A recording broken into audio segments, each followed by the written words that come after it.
Ici, on aime l'art et les beaux livres sont devenus une carte de visite de la maison.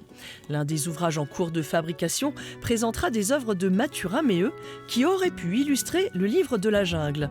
Un projet que l'artiste n'a jamais mené à son terme et qui rappelle qu'il a su regarder d'autres horizons. Mathurin Méheut a exploré le sud de la France aussi, c'est l'objet de ce livre. C'est pour montrer que ce n'est pas uniquement un peintre breton. Ce qu'on essaye de faire aussi chez Locus Solus, c'est qu'on est très ancré en Bretagne, mais on s'adresse à tout le monde et on est très curieux de tout le reste de la France aussi.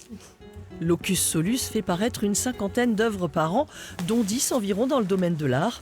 Mais la maison d'édition châteaulinoise se revendique généraliste et que ce soit de la BD ou un roman, elle dorlote l'ouvrage de la maquette jusqu'au libraire et soutient l'auteur dans sa promotion. Il faut le défendre dans tous ses aspects, c'est-à-dire déjà réaliser un bon livre au bon prix, voilà, un objet qui va plaire, mais aussi l'accompagner derrière dans les salons du livre, les événements, les prix, les conférences et même des expositions qui sont parfois dérivées de nos ouvrages ici. Bref, pour le faire connaître, pour faire connaître son travail. Une sacrée mission donc pour cette maison d'édition, lancée il y a 12 ans par ses deux fondateurs et qui emploie aujourd'hui 8 personnes.